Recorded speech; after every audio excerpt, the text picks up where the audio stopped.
So much for coming. That's not so easy to do. I wish I didn't have to shout because it's hard on my throat. But thank you so much. On a beautiful day like this, I would never come to hear me. So I really appreciate your doing that. The title, Capitalism's Apocalypse, I don't know what the hell that means. I don't know what she was really... But I'm going to try to fake it anyway. I am going to talk about the apocalypse briefly. But before we begin, I want to concentrate on that first word, capitalism, because there's an awful lot of misunderstanding. Whenever I've talked about capitalism, there'll always be somebody in the audience who would then raise their hand and they would say, but what about the entrepreneur who gets an idea and starts a new business and creates a few jobs? It's always said in this sentimental sing-song way too, and does something for the community, and it contributes something. And I always say, I'm not talking about them. I'm not talking about mom and pop groceries and other places that perform sensible services and, at a reasonable rate or something. We're not talking about that capitalism. We're talking about the mega capitalism, the multinational, transnational, I try to use that word because multinational can mean multi-ethnic, some people think. Transnational, we're talking about Monsanto and Exxon and all these bruisers. 1,000 small businesses, in terms of political economic power, 1,000 small businesses have less power and significance than a few giant cartels. I mean, the small business today is like a squirrel dancing among the elephants. And squirrels that dance among elephants have a very low life expectancy. And about 300-400 small businesses go out of business every week in America. Well, I think it's more than that. And then others come in. Now, first off, I think we should notice that there's a close relationship between capitalism and democracy. It's an antagonistic relationship. Historically, capitalists have had a hard time dealing with democracy. They opposed, in this country, every democratic advance. The elimination of property qualifications for voting and for office holding, they oppose it with tooth and fang and claw and nail. They oppose the freedoms of an independent press and the strong dissident voices that emerged. They opposed mass demonstrations of dissent. They opposed the right to collective bargaining, the right to public education for all, which would be a basic condition for democracy, for citizenry. They opposed that. They fought against it for generations. They opposed the living wage and safe work conditions, which is a democratic condition. They opposed direct elections of office holders in many cases, even to today. Today, they oppose the direct election of the president. They're sticking with the electoral college, which of course favors these small states, giving them a very loaded additional vote. And those small states usually go Republican, the red states. The ones you fly over when you go to New York. They're called the flyover states, too. That's terrible. If this gets played in Akron or someplace, tell them I disapprove of the expression. Okay. They opposed more equitable and more democratic modes of representation.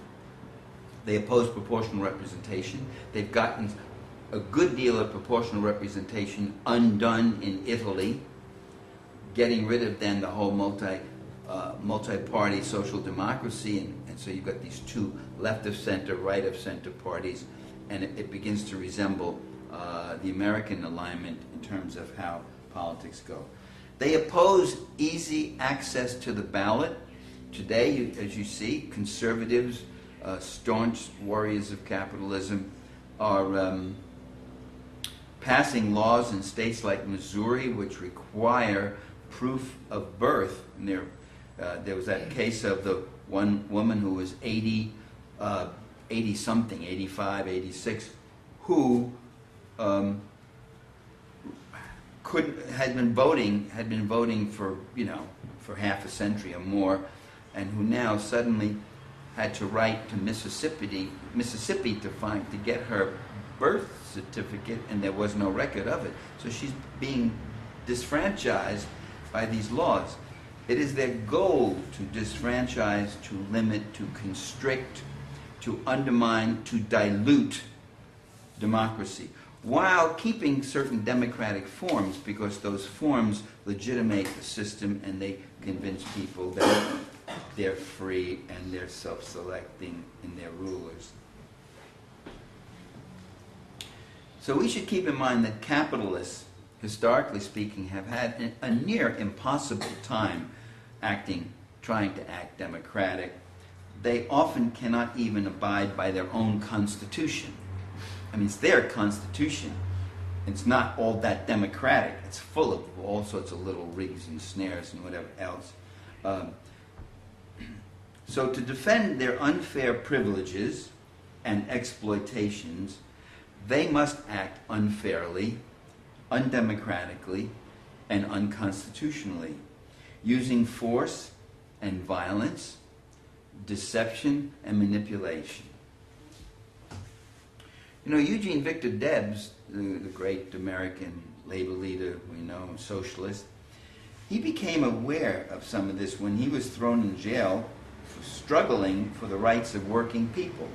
I mean, there he was, if you ever been roughed up and thrown in jail, you have time in jail, you could feel the bruise, or the cut hit me here, oh, he hit me here, oh, and so you're sitting there and you're feeling your aches and knocks. I speak from experience on 2 occasions.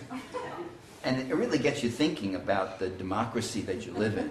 You say, Jesus, what a democracy. God, thank God for American democracy. Gee. And Debs, thrown in jail for struggling for the rights of working people, he came to the conclusion that the state was not a neutral arbiter. That's funny. Well, here's a dispute between 2 private interests, capital and labor, the owners of this factory and the people who work in the factory. There's 2 private interests. Why does the state come down so heavily on the side of one particular private interest? Why does it come down on the side of capital at such a cost to labor and with such brutality? So Debs came to the realization, as just a regular trade union leader who was trying to organize unions to get people a little more pay, better pay and all that, Debs come to the conclusion that capitalism was not just an economic system, but it was a whole social order that rigged the rules in its favor. And with that realization, of course, he was transforming himself from a labor leader to a socialist leader, while still being a labor leader. They're not mutually exclusive, of course.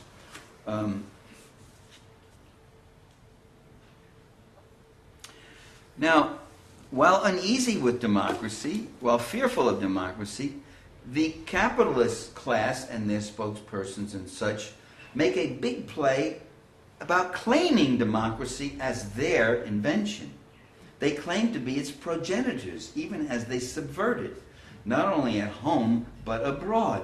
In the last half-century, the leading capitalist states have undermined, attacked, and destroyed political reform movements and revolutionary movements in countries throughout South America, Central America, Africa, the Middle East. And I'm talking about the Middle East, where we never think, oh, there's no democracy, and this phony president waged a war on Iraq to teach them democracy. Well, the Iraqis had a democratic revolution back in 1958, It was a wonderful thing, broad-based coalition with all sorts of groups.